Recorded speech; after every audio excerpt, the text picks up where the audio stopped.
Restaurativa y su aplicación en diversos ámbitos, hacia un nuevo paradigma en la administración de justicia, que será disertada por el doctor Michael Ledwige, director de la compañía formadora de Justicia Restaurativa y formador de formadores en Justicia Restaurativa en Reino Unido.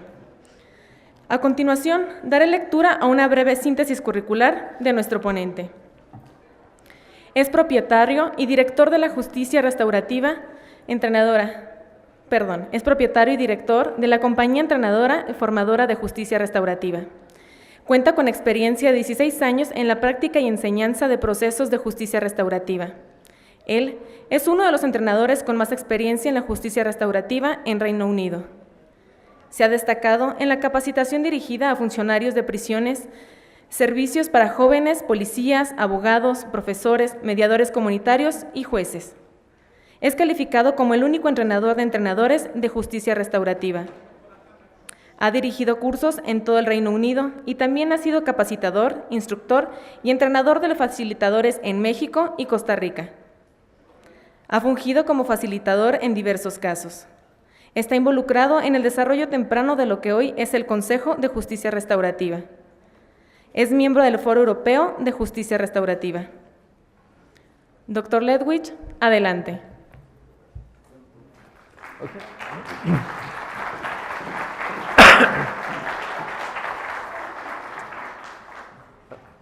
First of all, I'd like to thank the people of Toluca and Mexico. Could you all make sure you have headphones? And if anyone has a problem, there may be someone at the back who can help. Can everyone hear okay? Bueno? Hey. Okay. First of all, thank you for inviting me, and thank you to the President of the Court for inviting me. I have some apologies to make. First of all, I'm an Englishman who doesn't speak Spanish. Disculpe. Okay. Secondly, I have to apologize about the jacket. The jacket I've worn for two reasons. Firstly, in restorative justice or restorative processes, time and time again, you will be surprised at what is inside the book when you've just seen the cover. Yeah? The strength of human heart is something that you will be surprised at times. So do not judge a book by its jacket. Okay? The second thing, and the second reason why I've worn this, is because the very principles of restorative justice is giving power back to people. And in giving power back to people, you have to think about what you do, what you say, what you wear, so that they understand that they have control. That's not so easy, particularly if you are in a system that's very hierarchical and power is so important. But RJ, restorative justice, does not work if you are not giving power back to people. So if you're running a meeting, it is the people in the meeting that are the important people. They're the ones who decide what the process should, the direction it should go. You can lead it, you can lead them to the healing process, but at the end of the day, you are not in charge. Now that's not so easy if you have spent your life in a system that says this is the person in control. But if you give control back to them, from then on, perhaps they become a bit better at solving their problems, a bit better at understanding other people, a bit better at being accountable for their behavior, because you have given them responsibility, their own responsibility. Okay. I heard a noise then. Is everything okay? Let's hope so. Right. I have in my pocket a device. Now, under restorative justice, I've put healing justice, because I know that there is a difference in the interpretation of the word sometimes. And restorative justice is not paying back justice, it is healing justice. I put those letters behind my name for one reason. Because I need you to believe what I'm saying. I was a police officer for nearly 30 years. I worked in the justice system in the UK for 28 years and 8 months of my life.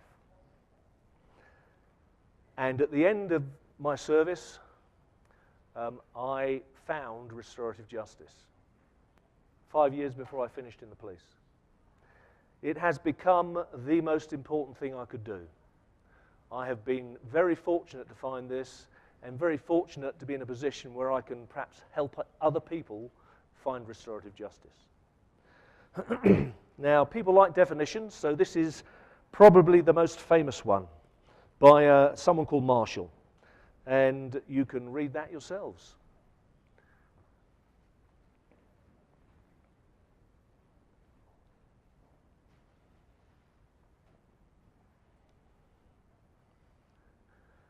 For me, I find it difficult to put it into words. It has so many sort of nuances, but it's a healing process. It's a healing process where you are giving power back to people, where offenders are accountable for the harm they have done to other people. Emotions become understood. Empathy happens. People ask me if it's all about forgiveness. I find that too big a word for many people.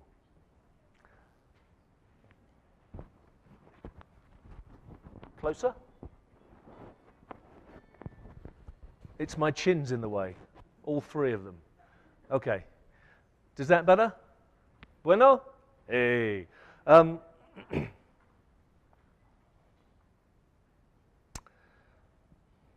lost my train of thought now. That's not good. Yeah. That's the trouble with being old, you see. You start losing the thread sometimes. Okay. I thought there was a certain amount of humor in the statues.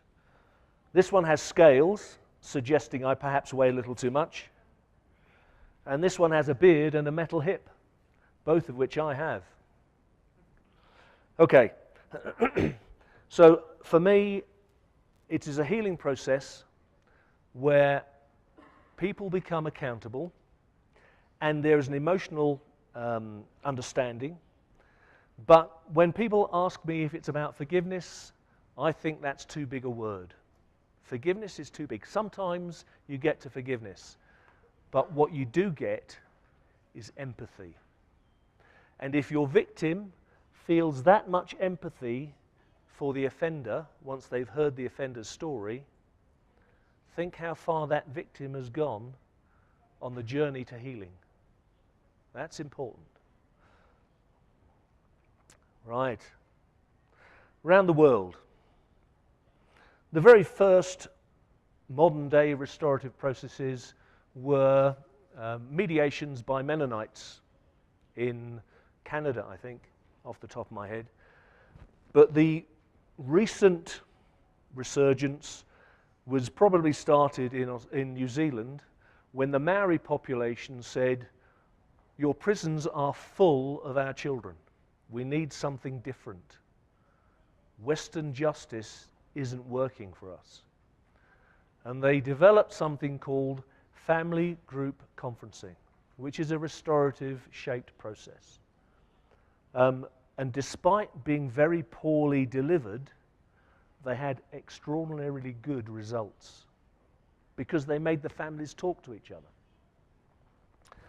They had some projects in Australia, some big ones, and Australia was the only other country, really, where the relationship between the police and the public made it easy for the police to start using restorative practice. I understand that in Mexico it would be hard, but I tell you what, if you could get some police officers really using restorative justice in your communities, think how different that would be. That would be a fabulous step. You'd need the right people, but there's a thought. Okay. They've had some interesting work in Canada, and what they do in Saskatchewan, for instance, in Canada, is when they are deciding the sentence for a serious violent crime, they have a meeting with the family of the offender, the family of the victim, the lawyers, the community. They have a big circle run by the judge. And the judge talks through the crime and the impact the crime has had on the victim and the community. And at the end of the process, they discuss what everyone thinks should be done in terms of a sentence. On average, they reckon it cuts the time in prison by 2/3.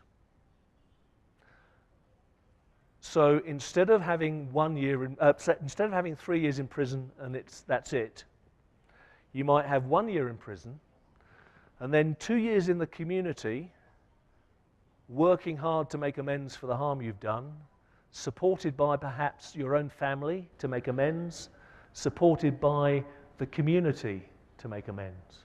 At the end of 3 years, you have two different people. One has come out of prison, and the best way to make someone become a lifetime criminal is to put them in prison. And the other one is reintegrated, has rebuilt the relationships, and is back in the community. Yeah? America's interesting. There's been some very good projects in America, really positive stuff. There's also been some awful stuff. 3 strikes and you're out. That means that after 2 strikes, an offender who is being caught in the middle of a robbery, stealing money from the till of a shop, will kill everyone in the shop because they're going to get 25 years anyway. Yeah? So the punitive system, if it fails, the threat fails, you've lost it. There is a place for a threat, but once the threat has to be applied, you've lost it. That's the problem. I'll talk a little bit more about that. Now, the Truth and Justice Commission in South Africa was a restorative process partly. It got to the truth, but it didn't get to the healing side that well. But by getting to the truth, actually lots of healing happened. All over Europe, there have been projects for some years. In fact, I'll read you this.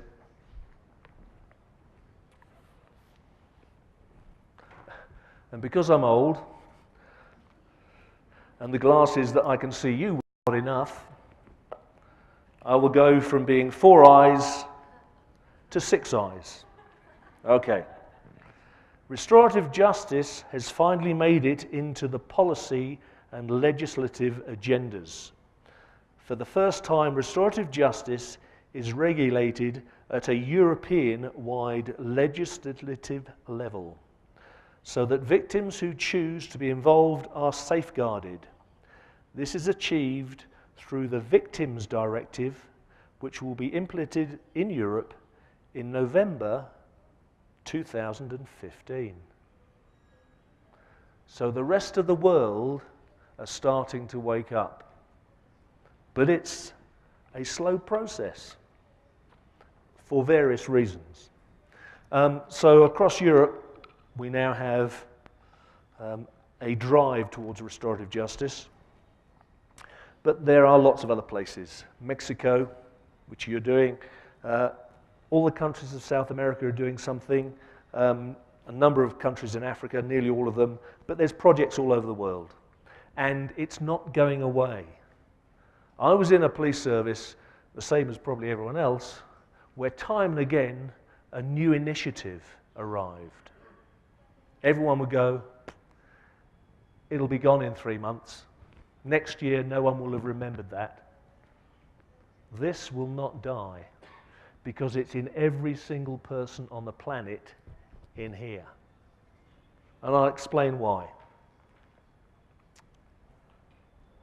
To get an understanding of why this works and why the punitive system also is part of us, we need to look back to the period of time 4.2 million years ago when we and our closest relative split on the evolutionary tree.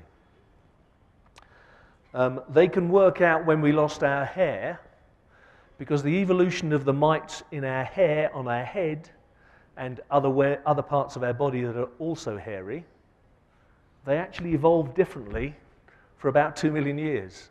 So we lost our hair 2 million years ago. The reason we lost our hair was because we sweat very well. We have the most efficient sweat system in nature. And that enables us to chase after big animals until they are exhausted and fall over, and we get something to eat.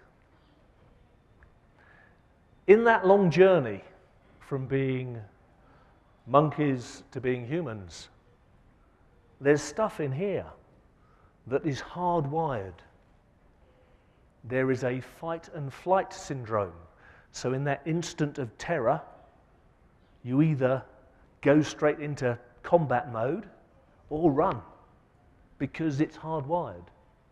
And the adrenaline is amazing. I played rugby for 40 years, hence my ears. I played over half a game of rugby with my collarbone torn away, and I had no idea. My body had fed me painkillers, and I had no idea. So the body does strange things in your head. We have a sex drive. Yeah? We have a fear of the unknown. And that fear of the unknown is why every horror film works. And as soon as you see the monster, like Freddy Krueger, it can become a cult figure. So we are hardwired in here for certain things. We seem to have two approaches to justice that are hardwired into here.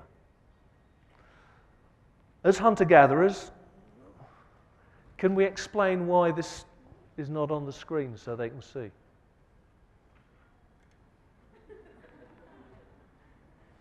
I can see it. You can't see it. Ah, there you go. As hunter-gatherers, we lived in small groups of between 5 and 25, and as hunter-gatherers, all resources were important. If you didn't have food, you died. So if you're in a valley and it has antelope and berries, and another group come into the valley, they're a threat. So the way you deal with that threat is you either say, if you come into our valley, we will fire arrows at you and throw stones at you and try and kill you. Or you might give them a dead antelope and say, please go away. So the threat punishment paradigm is about dealing with enemies, people you don't have a connection with. And that was essential. But within your own group, every member of the group is important. Every child is next generation's parent or hunter or gatherer. Every old person is the carer for the children. They found out, they reckon why we live so long. They reckon we live beyond our fertile years because it was an evolutionary advantage to have an older generation who are not fertile looking after the youngest children. So childcare is something that old people have to do. Hey. But it means that if someone behaves badly, hardwired in here is the restorative approach, whether we like it or not. And if someone we cared about did something wrong, the restorative approach is what we'd naturally do. I'm going to throw these, my apologies, this is not in Spanish. Okay. If someone you cared about did wrong, perhaps your friend, brother, sister, child, what would you want to happen? Would you want them to be locked away for as long as possible so that everyone else would be safe for a period of time? Or would you want them punished or hurt so severely that they were unlikely to take the risk of ever getting caught again? And I emphasize the word getting caught. Or, and I think this is fairly obvious,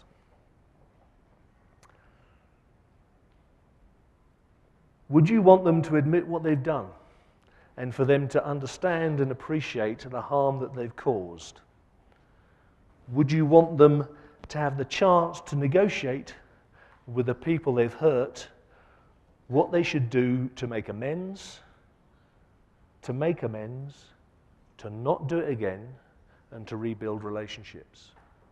Now, we know in our heart of hearts that actually is a much better way of solving it.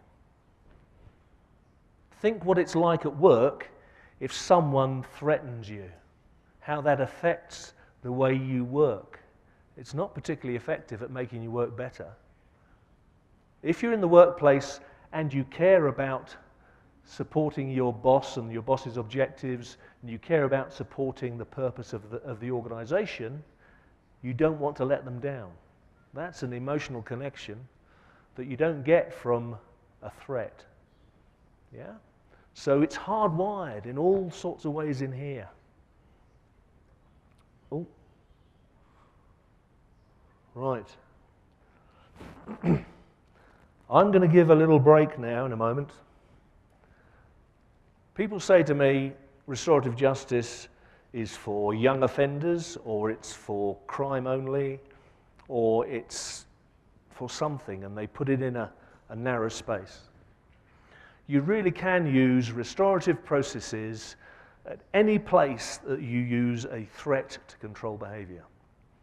So in schools, in the society, in the workplace.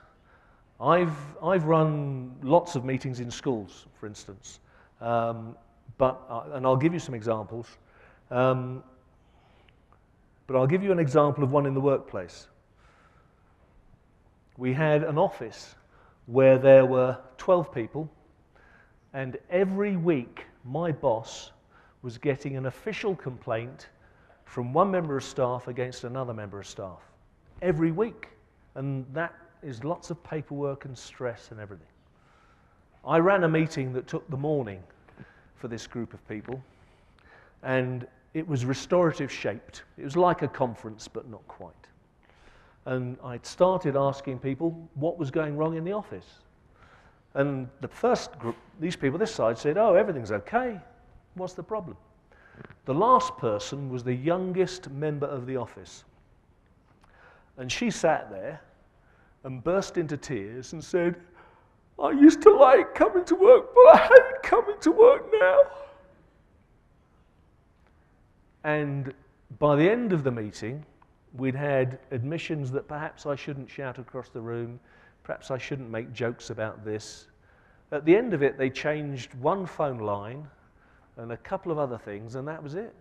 And it was 2 years before there was another complaint in that office about another member of staff. Because they started to understand each other. They developed the ability to talk about their feelings. Now, I'm going to just throw these up. There's lots of different models, and restorative justice is an umbrella. We've stuck with the word restorative justice, but you can call it what you like. It's this set of principles of being accountable personally to other people for the way you behave, as opposed to breaking a rule.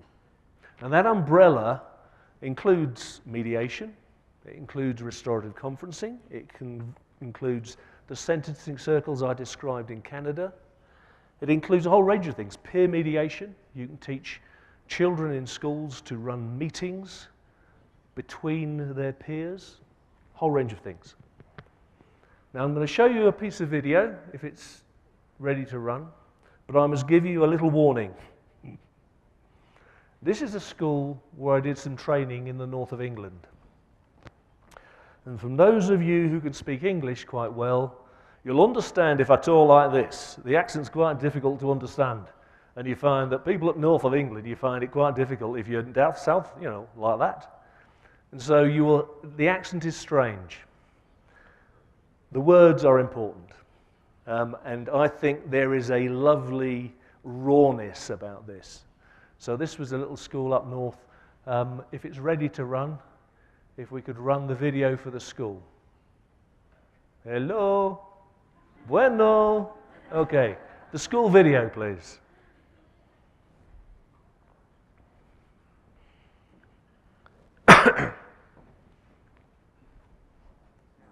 Students talking about a Restorative Justice conference that took place in November 2010. We filmed this clip recently, looking back over the incident that took place. Now, the reason why I've chosen this incident is because it was a very powerful Restorative Justice conference that I undertook. Lynn Travis was also there witnessing this conversation. I brought Aaron Williams-Moore in to talk about the incident which took place the night before on the bus when the student in question, Georgina Lee, who is now in year 9 but was in year 8, basically verbally abused Aaron Williams-Moore. He was so upset about this, he decided to bring Georgina Lee into this room to discuss the issues. I went through a formal Restorative Justice conference asking Aaron to talk about how he felt about the incident. Georgina Lee was then asked for her side of the equation. And what took place in the 20 minutes was quite remarkable. In fact, after about 5 minutes, Georgina Lee was actually, embracing Aaron and crying at the guilt of what she'd done the night before because she had absolutely no idea as to how Aaron Williams-Moore felt. I didn't want to exclude Georgina or go through a punitive detention system. So what I did was I made her face up to the consequences of her actions. Nothing I could have said would have had the power that Aaron Williams-Moore had in just basically saying how he felt about this incident on the bus. Explained that he was made to feel small, he was ridiculed in front of his peers, to the point where he went home and when he told his mum was upset as well. So I use this example for you guys now just to see the power of a Restorative Justice conference. It's not punitive, and the idea is that you're repairing conflict and repairing relationships. At the very end, you're going to see how they both feel about the relationship now, and you can see from the pair of them together that the relationship has been repaired. So I thank you for watching this. I'll answer any questions at the end of the clips. And also look out for the mystery guest in the doorway towards the end. Thanks a lot. Aaron, just take us back to that incident and just tell us how you felt about that incident. I was pretty upset and I was a bit embarrassed in front of my mates and that. And the day after, when we dealt with it, what in the past, how might that incident have been dealt with in the past? Well, it just wouldn't really be dealt with if I was at primary. You just got on with it and. So I'm not saying brushed under the carpet, but I think Georgina probably would have been seen about it, but I don't think you'd got your say. Is that what you're saying? Yeah. Right, Aaron, during the process, the day after, when the incident had taken place the night before, and we sat in this room, there was me, you and Georgina, and we went through the whole process. It lasted about 20 minutes. How did you feel during that process? I felt well listened to, and that it wasn't brushed under the carpet, and I was pretty relaxed, and I wasn't worked up about it, and I got my say in what I felt like saying. So you felt as though you've been sort of the victor in this episode, and you felt as though through that you'd been dealt with fairly. Yeah. Did you feel that Georgina had been dealt with fairly? Yeah. What was Georgina's reaction as you were telling her how you felt about the incident? She was pretty upset and she started crying. And why do you think she was crying? Because she felt sorry and she was very sorry about it. And do you felt as though we didn't do any exclusions, we didn't do any detentions? Do you felt as though it was done in the right manner? Yeah, I think it was done professionally. Oh, thank you. Did you hear that? Also, on this, Aaron, it was difficult. It was different to a normal process. So, say for example, at junior school, how would it have been dealt with at a different school, at junior school, for example? Well, I wouldn't have been told about it, and but the person who well, I'm the victim, and the person who did it to me would probably get severely told off. Right. And taken home, probably. But did you feel as though that person had been made to face their actions in that way? So what I'm saying is this, at the end of this process that we did you feel as though Georgina had faced her consequences, had listened to what had been said, and had learned from the experience? Yeah. Do you think she should have felt that she just got a ticking off? No. At the end of this, when you embrace each other at the end, how did you feel? I was a little bit upset, but I was also a bit happy. Well, explain why you're upset. Because just like thinking about it, what happened got me a bit upset, because it's not very nice. You had to relive the episode. What about, you said you felt happy at the end. Why did you feel happy at the end? Because I know that I was listened to, and that there's going to be no severe consequences for anybody. Okay, good. All right. Thanks, Aaron. It's Georgina, and Georgina is now in year 9. This incident took place when Georgina was year 8. Aaron's next to her there. Aaron, how you doing? I'm alright. Good. Right, Georgina, just explain now what happened on that morning last November. Oh, I got brought down here. I didn't really know what it was for. I was a bit confused, and then came down here and I saw it in there, and I was a bit wondering why I was here. I thought it as a joke, and I didn't really take it seriously that I did him. It was just a joke, and it got took too far, and I wish I never did it now. And so you came down here, you saw Aaron, you had this altercation on the bus. You saw how upset Aaron was when you got in here, and I made Aaron tell you how he felt about the incident. How were you feeling as Aaron, who in great detail told the story? How did you feel as Aaron told the story? I was really upset because I didn't understand what I'd actually done. I thought I'd just had a joke, and it had blown over everyone's head in it, obviously, and it got took to serious, and I didn't mean to. And how did you feel with Aaron as he went through it? Tell us how you felt about the conference. Oh, it was really upsetting. It were hurting me inside to know that I'd done that to someone else, and it wasn't really nice. When Aaron was speaking, you went over and hugged Aaron during the conversation. Why did you do that? Because I didn't actually know what I'd done till I'd seen him and how upset he was, and I just thought to stop it all, and it didn't have to carry on, and it'd all be over, because I didn't mean to. And at the end of the process, you weren't excluded or anything like that. We spoke about it. You faced up to Aaron, and for year 7, I thought Aaron was really mature about how he dealt with it. How did you feel Aaron dealt with it? He dealt with it actually quite good. He were alright, and he accepted what had happened and forgive me, and I didn't expect him to at all. Brilliant. I thought it'd be not even speak to me ever again. And at the end of the process, Georgie, how did you feel, as we finished the conversation up, how did you feel about the process? I started crying.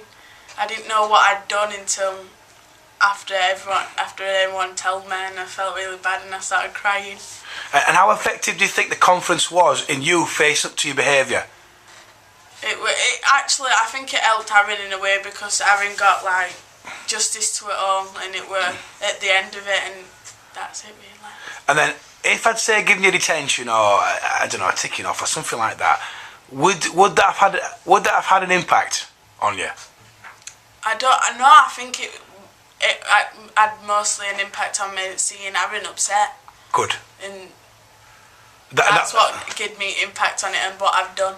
Perfect. So the fact that you saw Aaron, he told you how he felt, got the reaction out of you, and you felt as though you'd done something wrong, and he made you face up to your actions. Yeah. Right. As a punishment, because it's a punishment in one way, but it's also repairing the relationship. Did you feel that it worked? Yeah, I did. I also see that. We're friends now, and every time we see each other, we say hello and that. Yeah. Oh, excellent. Okay, you two guys, thanks a lot for that. That was fantastic. Cheers.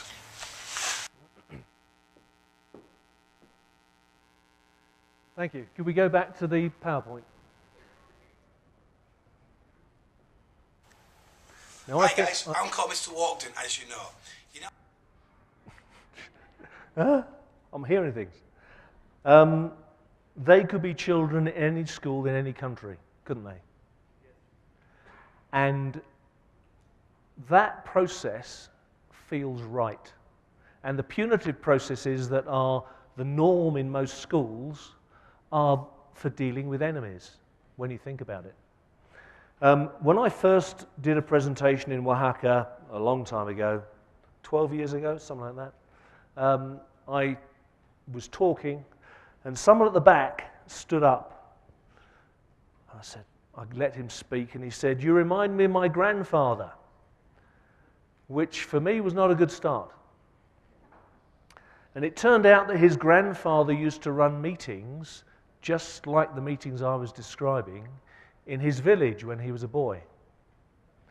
If you look anywhere in the world where you have an indigenous population that has lived for a period of time without Western influence, they will have a restorative process, whether it's the Aborigines, the North American Indians, the Inuits, the Mexican Indians, because the punitive Western justice system has come and taken over. And I'm not saying that there's not a place for a threat, because actually there is an element of threat required in a justice system. But actually, the more restorative you can make it, the better.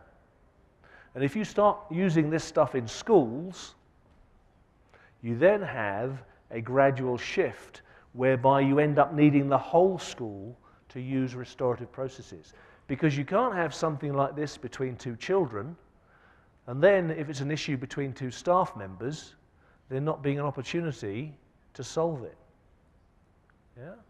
So it starts to become a bit awkward if one child gets a restorative process and another one doesn't. They go, "Oh, I want what my friend had." Yeah?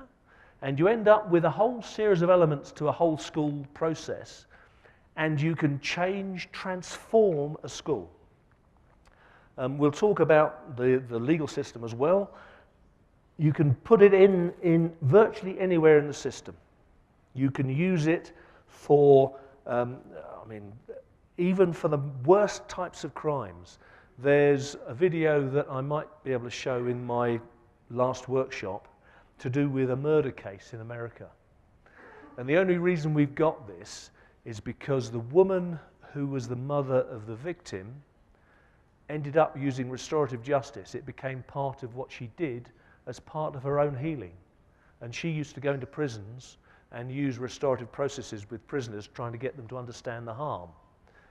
And eventually, her knowledge of restorative justice was such that she could handle going through a restorative process and having cameras in the room. That's the only reason we've got it.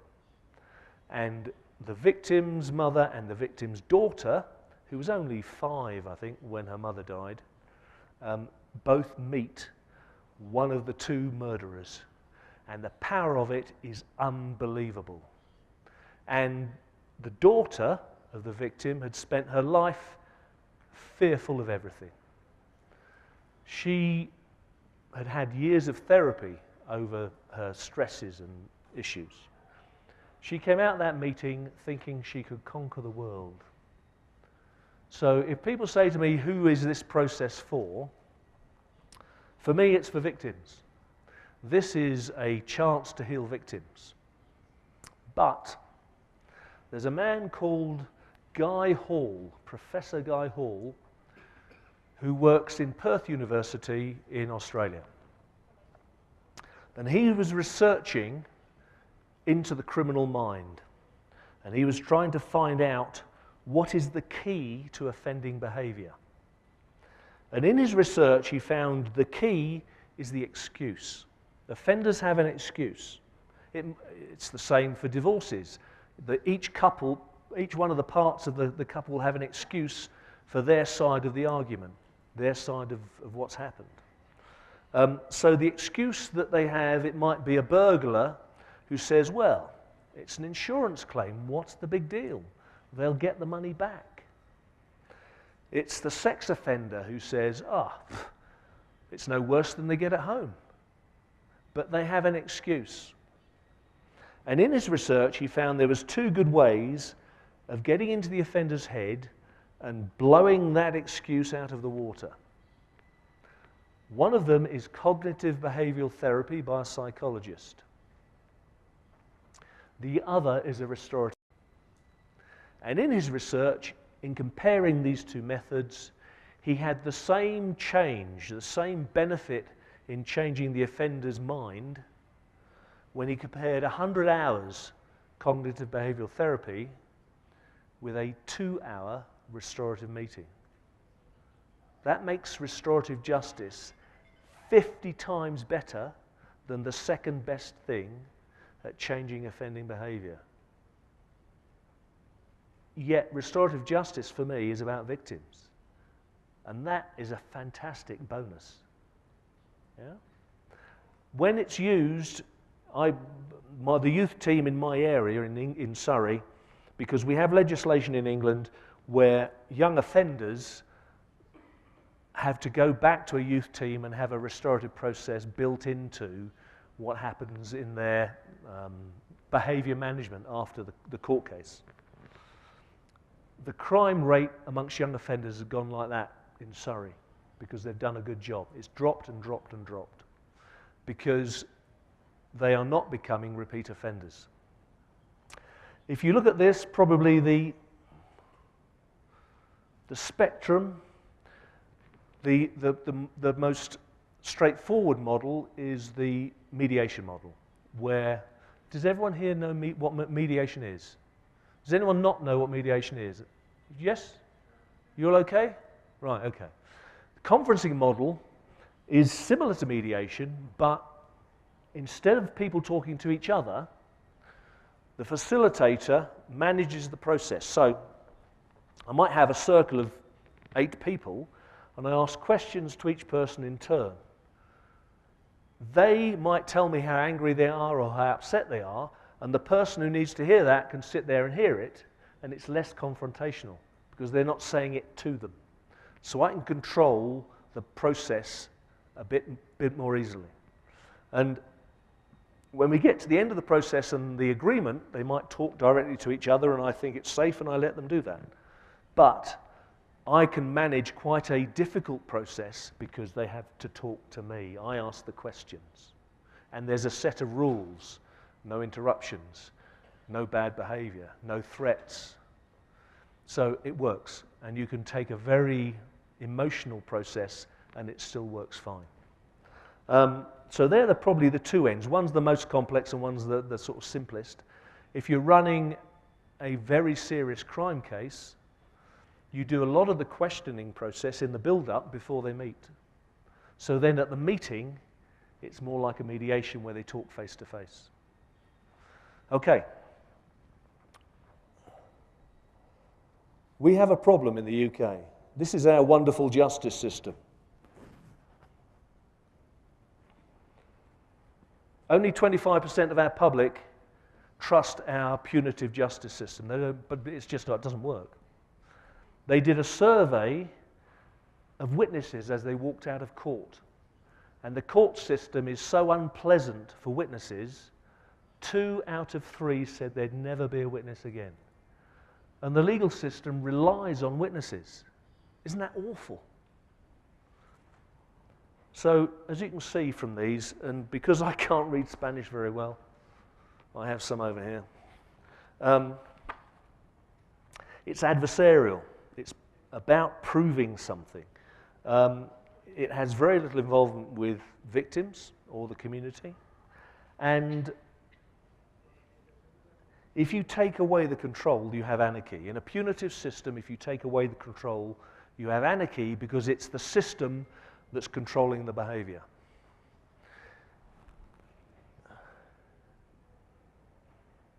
Come on.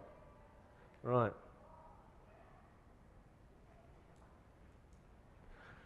In a restorative system, it is the harm that's being caused that is the focus. And it involves people that don't get a voice in the normal justice system. It brings people together. It starts to find the causes. I was explaining earlier on today, the very first meeting I ever ran was 3 14-year-old girls that had done 20,000 pesos of damage to a motor car. And the victim came wanting 20,000 pesos. And in the court system, that would have been the process. How will they pay the 20,000 pesos? He left that meeting with a promise that those 3 girls would never bully his daughter again at school. Because that was what the issue was. And until we had the meeting, we didn't know why the damage had been done to the car and what the problem was. And the insurance company had already paid out the 20,000 pesos. So if he'd got the money, he should have given it back to the insurance company. He wanted his daughter safe. He got an agreement, and they kept the agreement. They all ended up leaving school, and the bullying had stopped completely. So if you were a father, is that a deal you'd want? It's a deal you could never have got to with a formal legal process. Couldn't have done it. Okay. And because you are getting people to understand the harm they cause to other people, when you take away the control, the behavior doesn't change. People still care about everyone else. In a punitive system in a school, you end up with progressive problems in some of the classrooms. And a colleague of mine ran one in a school where the teacher had just lost control. And it upset him so much. So he ran a meeting with the whole class, and the teacher had the courage to sit there and say, "I hate coming to work now." Think of how courageous that is, because the police officers and the teachers are in work where they daren't show vulnerability. Actually, to show a bit of vulnerability makes you human. The kids came up with an agreement where they said, okay, when the teacher says be quiet, we'll be quiet. The kids made the agreement, and they reckon, or the teacher reckoned, that increased the grade of every child in that room by at least 1 grade, because they had 6 weeks left before the exams. And they had 6 weeks where it worked. And that was just the teacher letting them know how he felt. Difficult, because we're all in a profession where that invulnerability is seen as a strength. But actually, that then makes it much harder, much easier for people to attack you, because it's never going to hurt you. Yeah? A bit of vulnerability and hearing people's emotion makes a huge difference. Okay, right.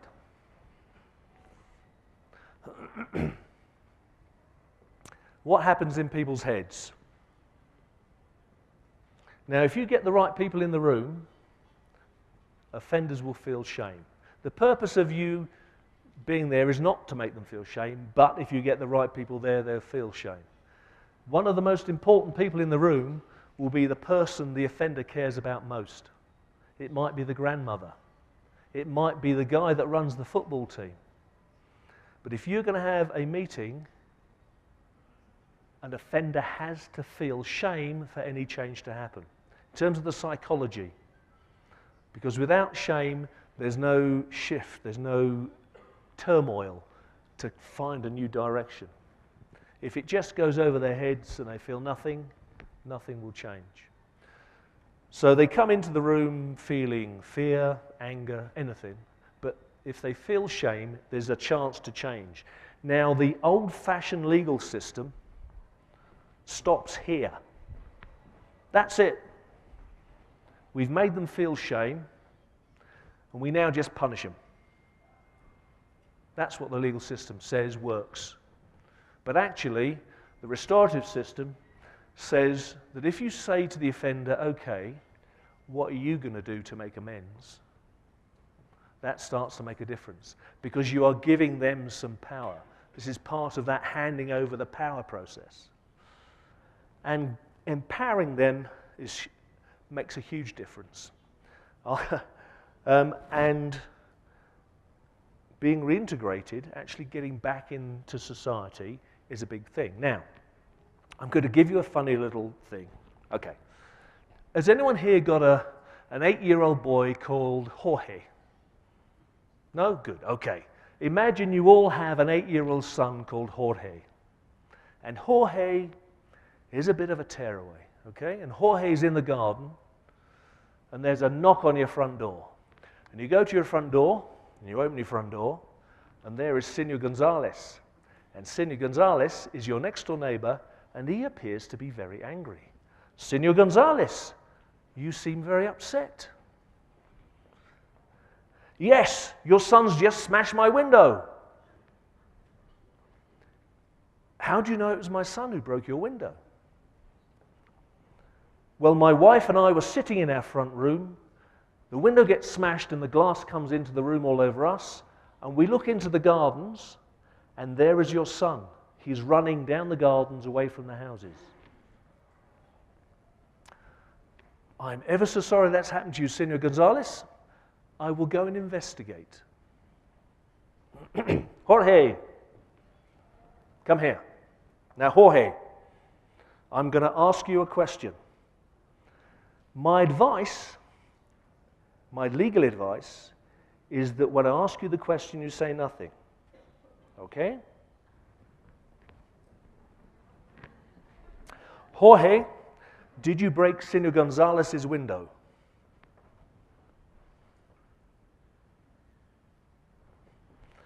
Thank you. Go away. Senor Gonzalez, we have investigated the crime, and I'm sorry. The evidence is only circumstantial, and we cannot prove it. Bye. Okay? Supposing we have the same scenario again. Same story. We go and find Jorge. Jorge, did you just break Senor Gonzalez's window? Sí, Papa.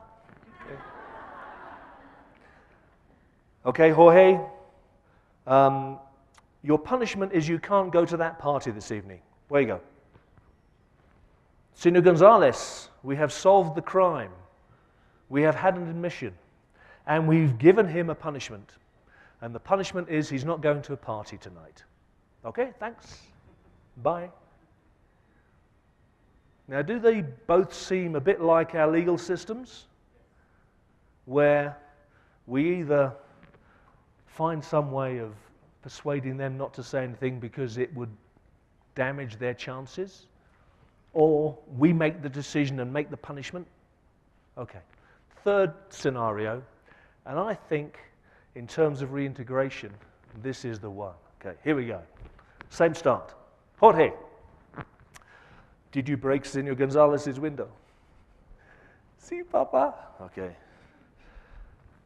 Do you think you need to go and speak to Senor Gonzalez and say sorry? Sí, Papa. Senor Gonzalez, my son has something to say. I'm sorry, Senor Gonzalez. I didn't mean it. I was throwing the ball and I brought it. I'm so sorry. Senor Gonzalez, perhaps you would like to explain to my son how you were affected. Well, we were in our front room and the glass scared my wife, she's upset now, and I have a window to pay for. It'll cost me 1,000 pesos. Can I come round and say sorry to Mrs. Gonzalez, and can I help pay for the window? Yeah? Tomorrow, Senor Gonzalez and your son are waiting at the bus stop. First two scenarios, do you think the relationship between Senor Gonzalez and Jorge makes it safe for them to stand at the bus stop together? I think in the third one, the offender's been reintegrated. Okay? So it feels right. Now, what happens in the heads of victims? This almost seems too good to be true, but it is true. Okay? Victims come upset, angry, scared, but they get a chance to have a cathartic release. There is an enormous amount of benefit from expressing the harm that's been caused to you. It's a healing process. And there's also this issue of the fear of the unknown. We talked about horror films.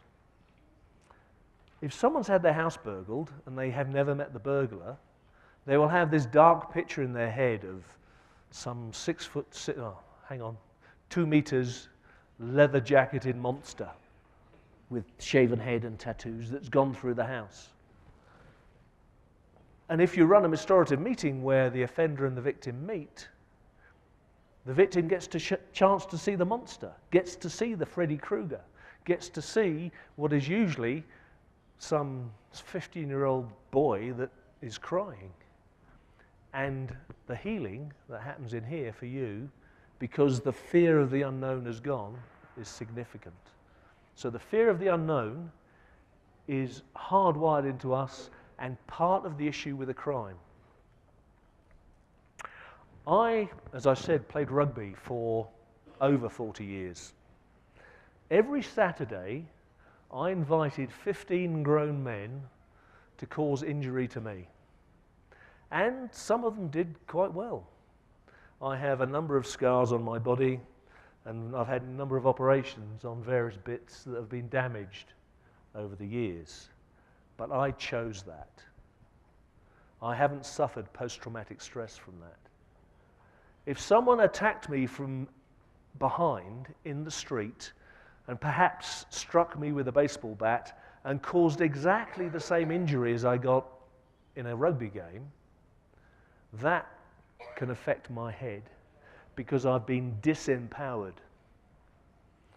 I'll give you an example. There was a lady who, she was a nurse, and she was robbed at knife point of a handbag. And the offender was a female drug addict. 6 months after the crime, we had a restorative meeting. Now, in those 6 months, that lady could not go to work. She could barely leave the house. She was suffering from post-traumatic stress. They had this meeting, 3 hours of tears, and the following day, that nurse went out, she bought a new handbag, and she went to work. And they've now shown that there's a significant reduction in post-traumatic stress if you use a restorative process. So the empowerment, when you re-empower a victim, because they have been disempowered by the crime, they didn't choose the crime, crime's been done to them. But the restorative process is giving them back power, and it starts to heal stuff inside them. So empowerment is really important. And actually reintegration.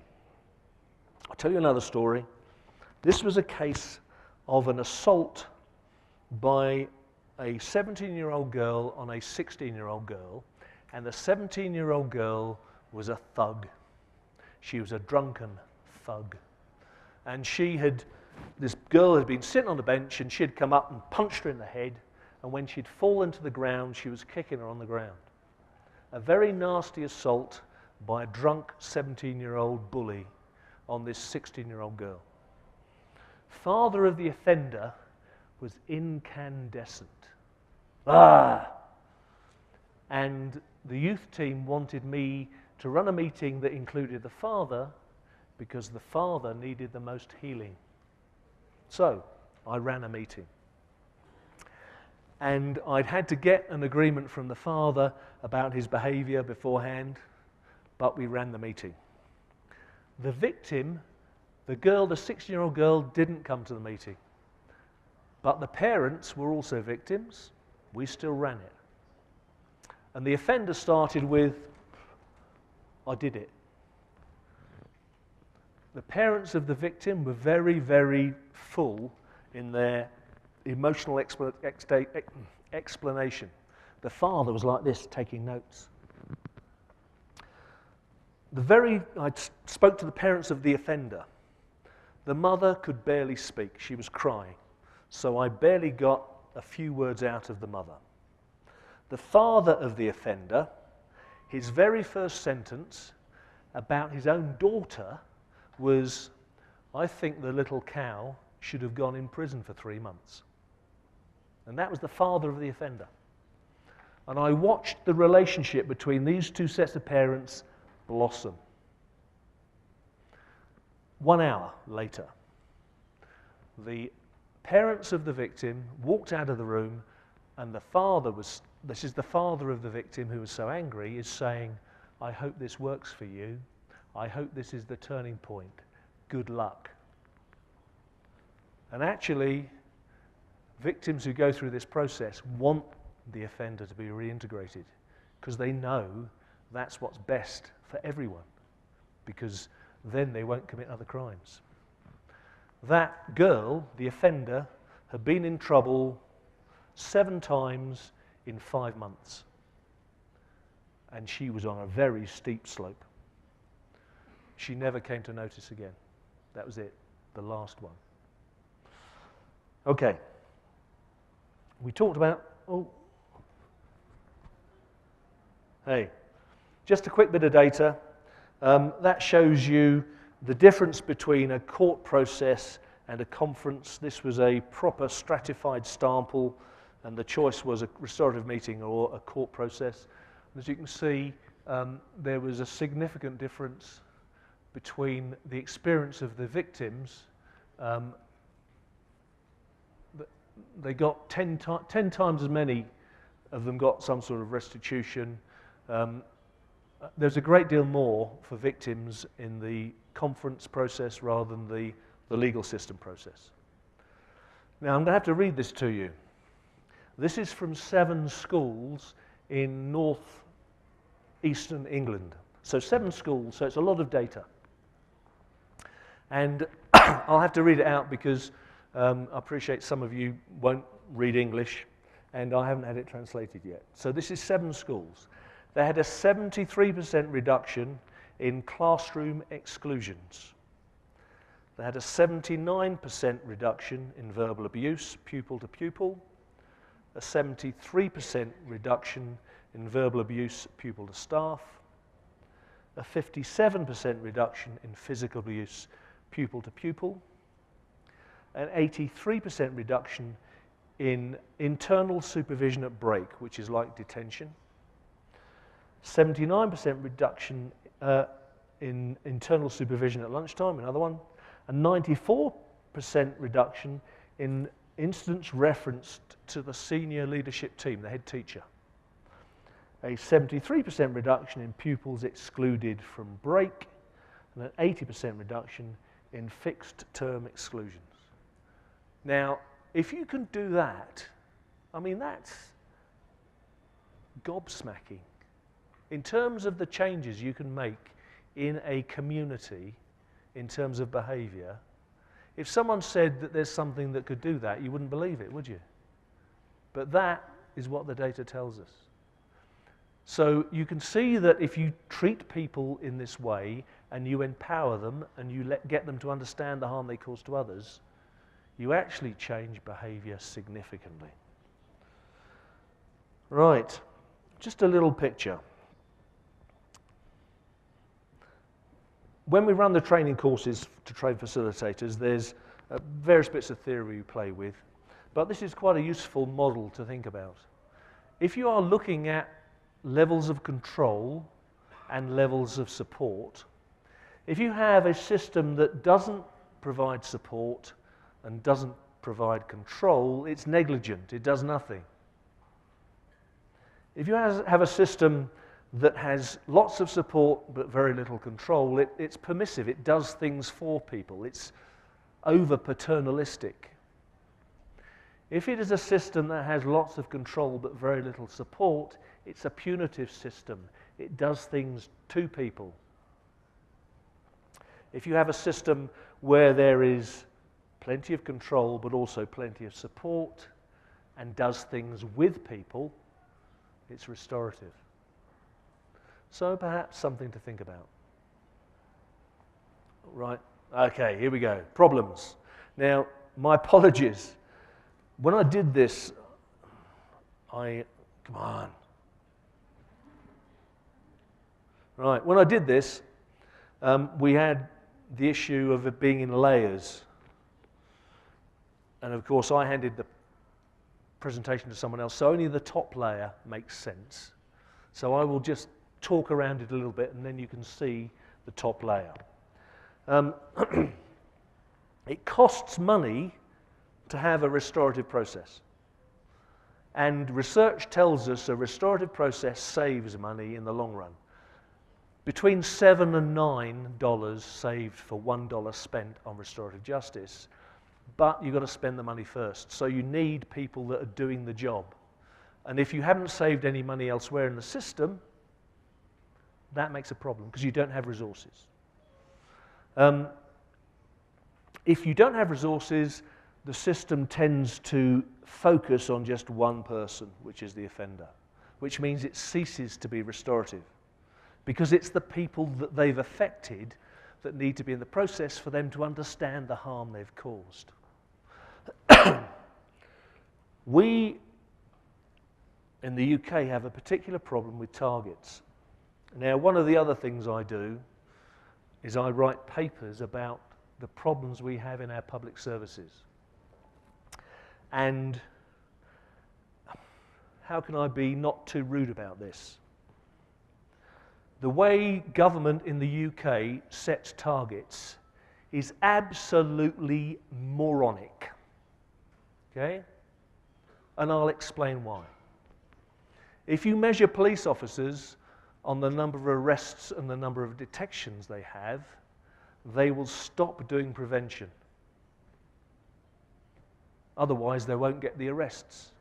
Yeah? If you measure schools in a league and it's all about exam results, they don't want to keep the kids that restorative justice will help them to keep. Because they're the kids that won't do well in the exams, and they want to get rid of them. In the health service, if you start measuring little bits of it, you have all sorts of problems. We ended up stopping cleaning in hospitals because the resources were put into the things that were being measured. And we had an epidemic of superbugs. Thousands of people died and had infections because of the way government was measuring hospitals. So targets, if you don't know how to measure a complex system, because it's not a simple system, then targets are a serious issue. And it is a block, a major block to restorative justice. Okay, and how do we engage the legal professionals? I'll just try and get the one with your... Hey! Right, how do we engage the legal professionals? I am jealous of Mexico. Very jealous. You have managed to start the restorative process in a way that engages the legal profession. In England, we have a whole massive business that is our legal system that has nothing to do with justice, nothing to do with the truth. It's to do with a legal game where, you know, what can we get for our client out of the system? How can we get this data, this results and the performance and all that stuff? But actually, the truth is not really what they're after. Okay, perhaps that's not the word. The system doesn't really care. It's got its own purpose. And it's a very expensive machine. And that makes this stuff a threat. Because to them, this is something that solves problems without them getting any money. Which is a problem for them. I understand. The fact that you are using your lawyers as the mediators, your lawyers as the conference facilitators is fabulous. Because that engages your legal system in a way that we haven't yet. I used to run with other people big international conferences and give free invitations to judges. And we ran about 4 or 5 of these, and we never had one judge come along. Not one. So it's very hard to fight a system that doesn't want you to play. Yeah? So I'm jealous. We are slowly getting there because the results are so positive that they can't ignore it. And we're getting there slowly. But it's running through molasses. And the delay after delay after delay, we have to get there eventually, but it's such a slow process. You are moving faster than us, and I'm jealous. Okay? Right. But we have some strengths. There is some really good quality training. In the UK, we've been lucky. We've taken training packages from elsewhere, and we've designed very successful packages. And we've learnt from others.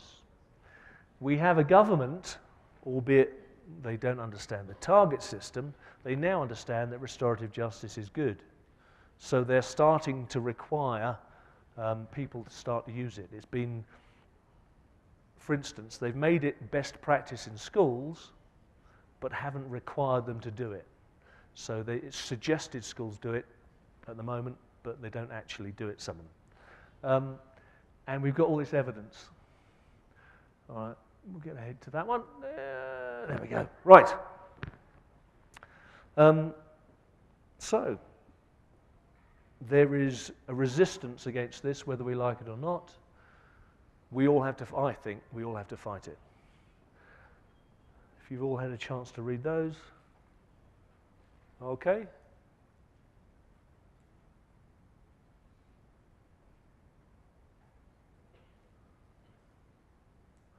Did I do that at the wrong time? Do you get your picture? Right, oh, that's an advert. Don't worry about that. Right. Okay. Now, I was a police officer for a long time. And as you can imagine, the police service is one of those professions where actually this seems a bit strange. Same with teachers. For a lot of teachers, this seems a bit strange. I've had police officers say to me, this is pink and fluffy. This is, you know, hippie sandals and flower in your hair stuff. I don't care.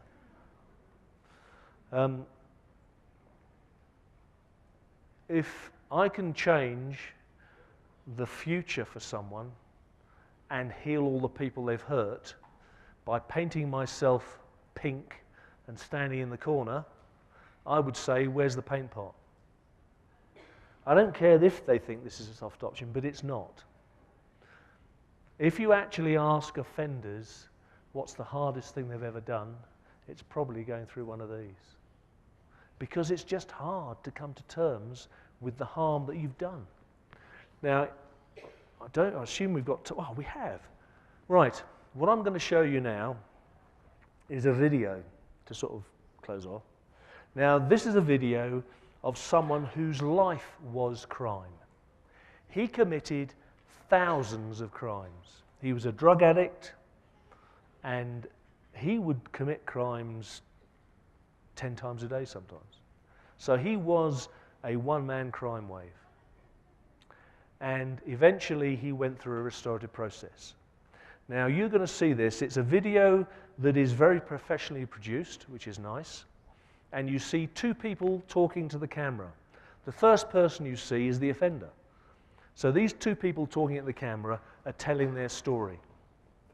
You'll also see two people in the background, you know, sitting in a cell or in a squat or scrapping as they go down a set of stairs, and they're two actors. So don't be confused. They've tried to pick two actors that look a bit like the victim and the offender. Okay? So this is a process, a real process that happened. The offender who committed thousands of crimes never committed another crime. They reckon it saved 1.5, 2 million, that one restorative meeting, because of the expected amount of time this person was going to spend in prison at 50,000 times 20. I'm just trying to calculate how much that is. No, that's 1 million pesos a year, every year, for one prisoner in prison. And so that's, the system saves 30 million pesos by having this one restorative meeting that cost 15,000 pesos. Yeah? So in terms of saving, it's enormous. This is a very good case. So when we're ready for the next one, here we go. Expect to see 4 people in it. 2 of them are actors. There you go. I couldn't really even begin to tell you how many crimes I've committed. I was once described as a walking crime wave. I was quite chuffed by that. I've always drunk. I used to love a drink, even as a kid. It was a way of life. I started taking drugs when I was 10. So all of a sudden I looked round and I was sticking needles in myself. I was an heroin addict. I'd stayed in a squat over East London, which I'll describe it to you. It was human waste all over the floor, syringes and empty beer cans everywhere, blood squirted up the wall from the syringes. My bed was an old mattress that we'd found in the dustbin, and my blankets were the clothes I slept in. I stunk to high heaven. That's how I lived. All this time I was taking other drugs, drinking copious amounts of alcohol, committing crime on a daily basis, sometimes on a multi-daily basis, 10 times a day crimes. It depended on how much you earned. It's about 5 o'clock. I'm in my office, which is in the first floor, and it's time to go to the gym. I go upstairs, and as I walk up to the top landing, I push open the door, and there's a man that I'd never seen before. He says, "What are you doing?" It's my house. "What are you doing in here?" And I give him some old flannel. I said, "Oh, I live over the road at number 2, and I see someone acting suspiciously, and I heard a funny noise." And I said, "Where's number 2? I said, "Over there." But unfortunately, it was over there. And so he knew I was telling lies, and he knew I was a burglar. He unfortunately ran into a kitchenette that we have on the top floor and shouted "knife." And so I thought, oh, God, now we're in real trouble. And I had this guy after me, and I didn't get a knife. I got the top of the oven, heavy old thing, cast iron, and I smashed him over the head behind me. Which hurt, but again, I'm pumping, so I don't feel it very much.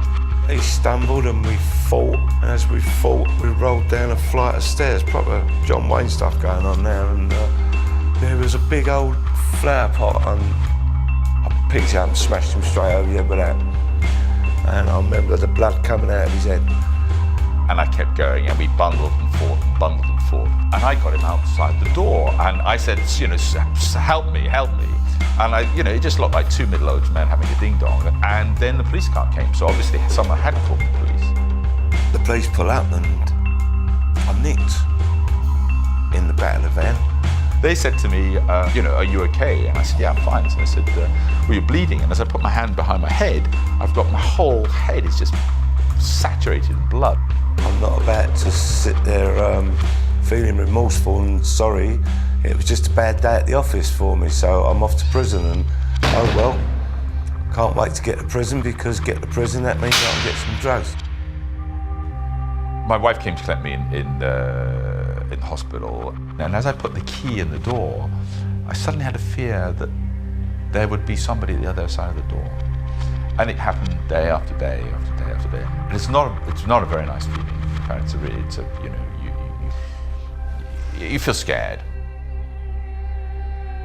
So about 2 or 3 weeks later, a police officer called me, and he said that we're conducting a study on a thing called restorative justice, where the offender meets the victim, and would you be interested in taking part? If I'm honest, part of me sort of wanted to say sorry to this fella, but the majority of me only wanted to do the restorative justice conference to get out of the cell for an hour.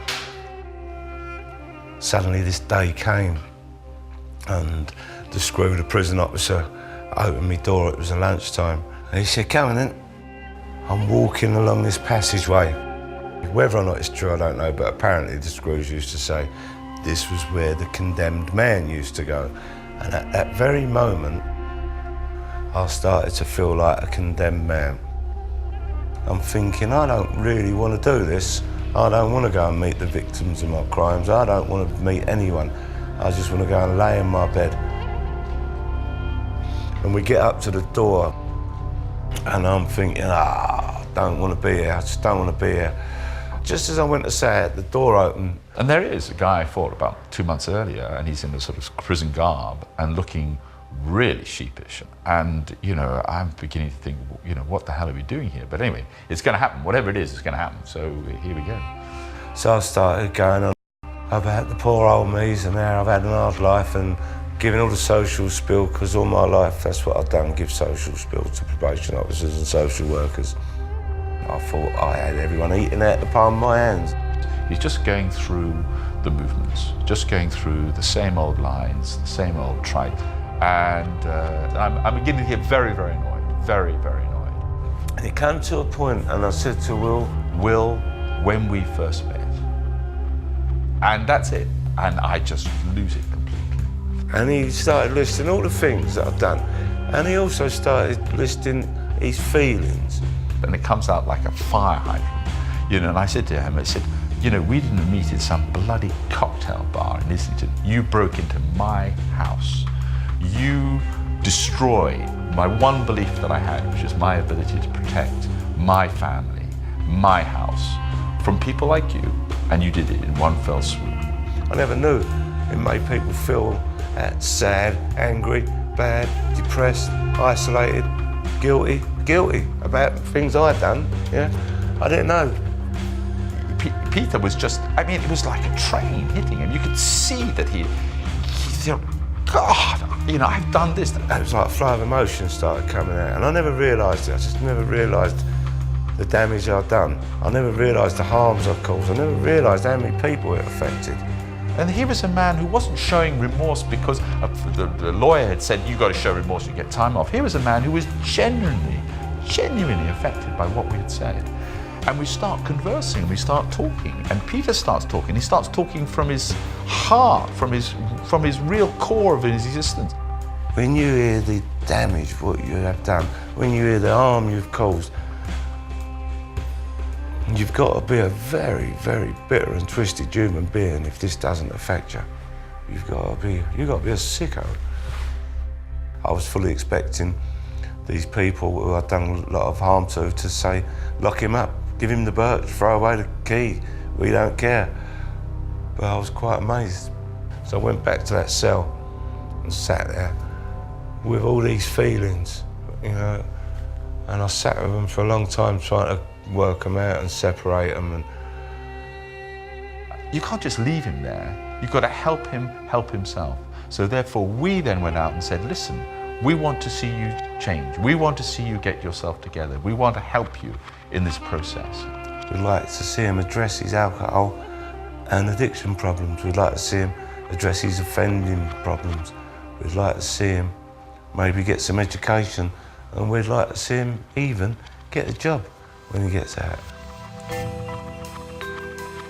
In a court of law, the victim sits in the public gallery. He, she, his family, his loved ones are the most affected by this crime, and then the least involved in the process. They don't get no input into it, and there's questions that need answering, and they can't possibly answer these questions unless they meet the harmer, the wrongdoer, the villain of the piece, the criminal. And that's all this is bringing people around, well, it happened to be a prison table, but I mean, it could be anywhere, and having them saying, well, why did you do that? You know, do you understand how that affected me? Do you understand how that affects other people? Ever since we first met, we continue to meet. We have become, both of us, utter converts to restorative justice, to restorative approaches, to bringing offenders and victims together. Because of that conference, it initiated change, it implemented change. I implemented the change, but it sort of gave me the kickstart I needed. You know, I can't express gratitude enough for the restorative justice program, and I've got to leave it there for a minute.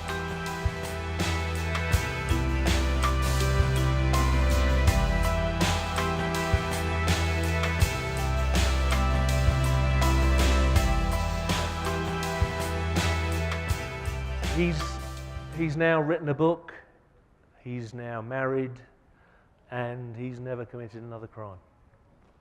And that was a crime wave, one man.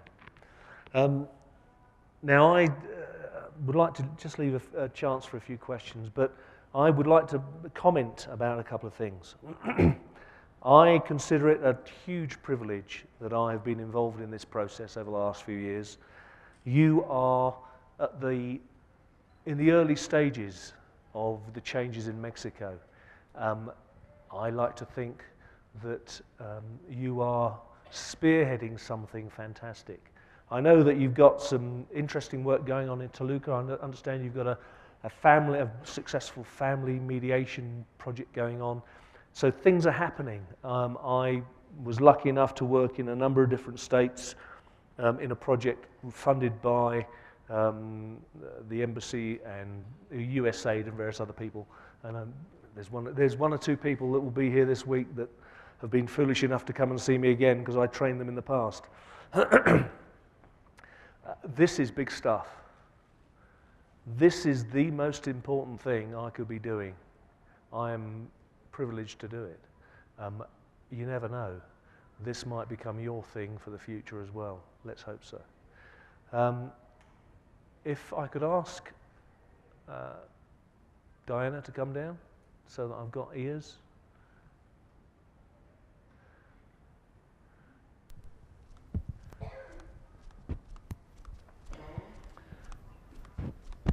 So just to give you the chance to ask a few questions, if there's anyone who wants to ask a question.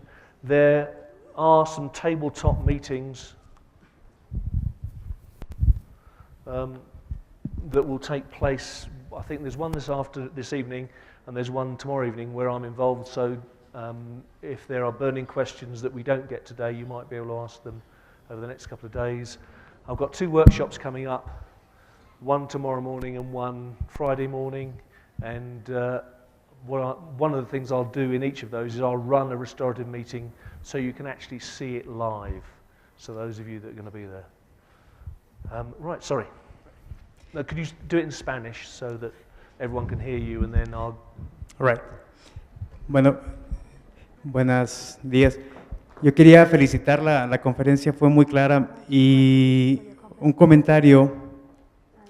En México sí se está implementando un cambio que tiene su base en los poderes judiciales y en las procuradurías, que ha significado un nuevo entendimiento de cómo se puede acceder a la justicia a través del diálogo. Sin embargo, no, como lo dijo en la conferencia, no ha sido solamente a través de licenciados en Derecho, no solamente a través de abogados.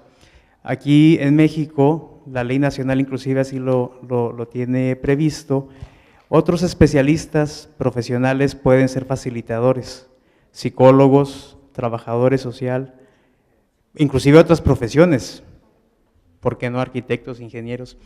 En su punto de vista, el hecho de que se haya abierto la posibilidad a que haya facilitadores de otras ramas de la ciencia, no abogados, ¿es un hecho positivo o tendrá usted algunos comentarios que hacer al respecto? Mi punto de vista es muy positivo.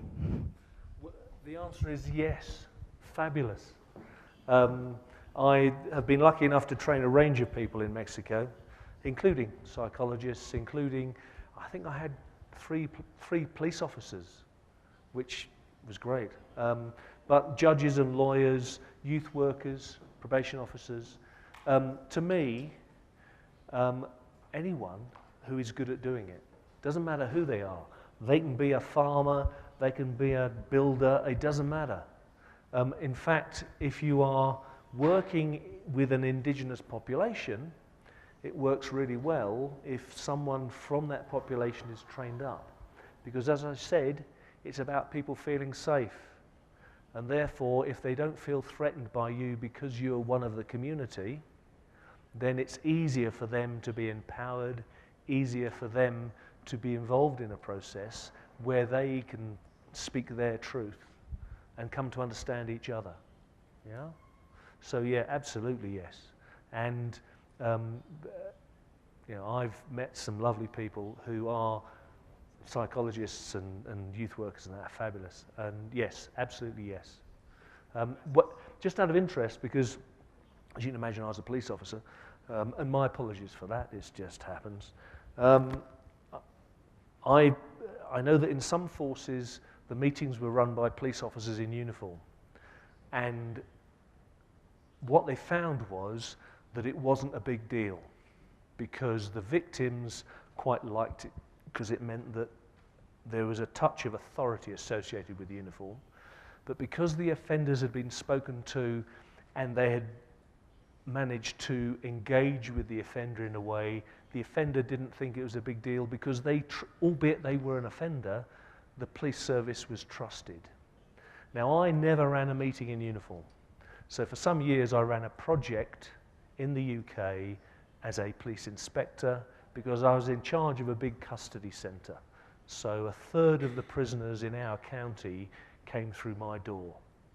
And I never ran meetings in uniform because I didn't want to. I didn't think it was right for me. So I ran meetings in civilian clothes. But then when I don't have a uniform on, I look quite ugly and nasty. So people kind of felt safe, perhaps. I don't know. So actually what you wear for a meeting is something you need to think about. Okay. Another question, please. And perhaps we'll have two more, and then perhaps we need to let people go. Please release me, let me go.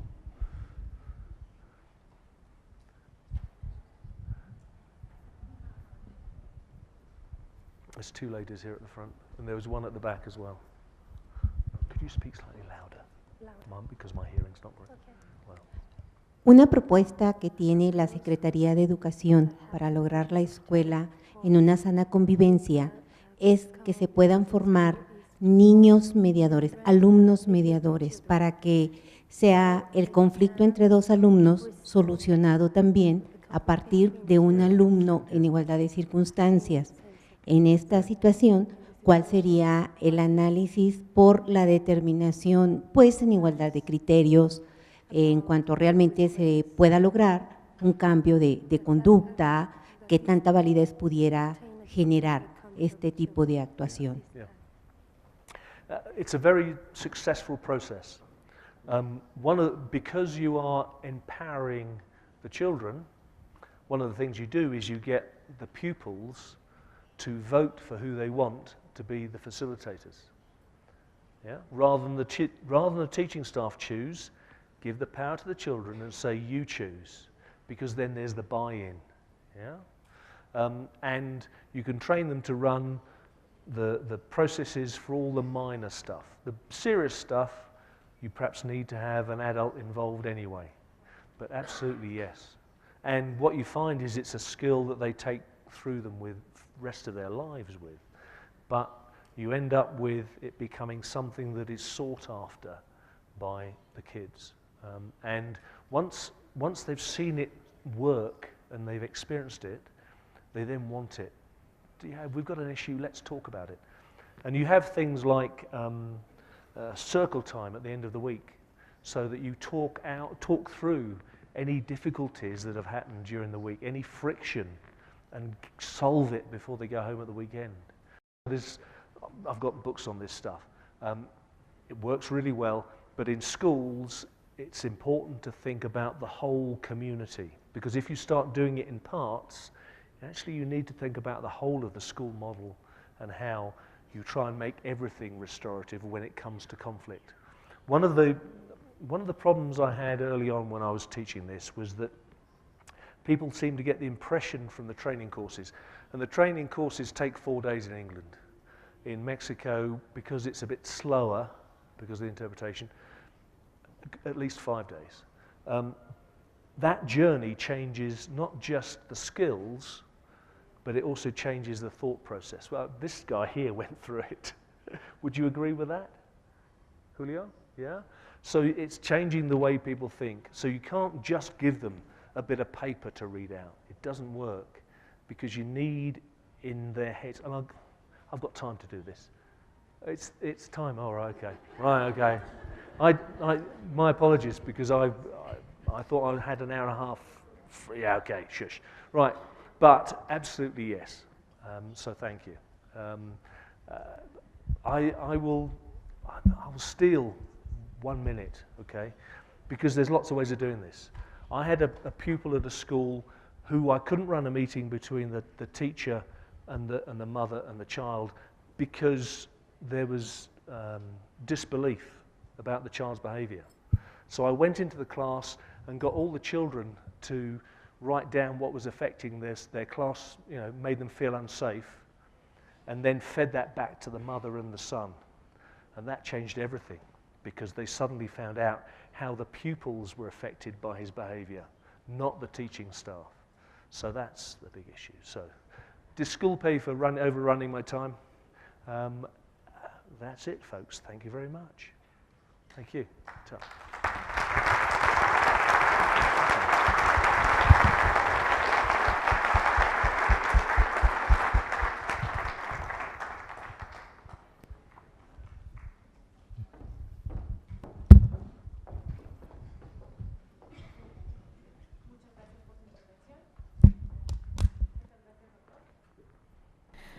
En este momento, invito al magistrado, doctor en Ciencias Penales, Vicente Guadarrama García, para que haga entrega del siguiente reconocimiento.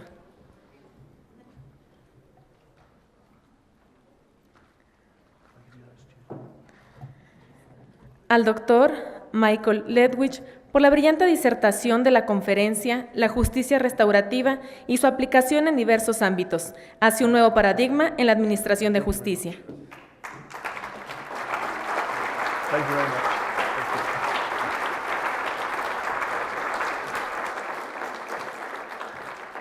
Muchas gracias. De esta manera, damos por concluida la conferencia.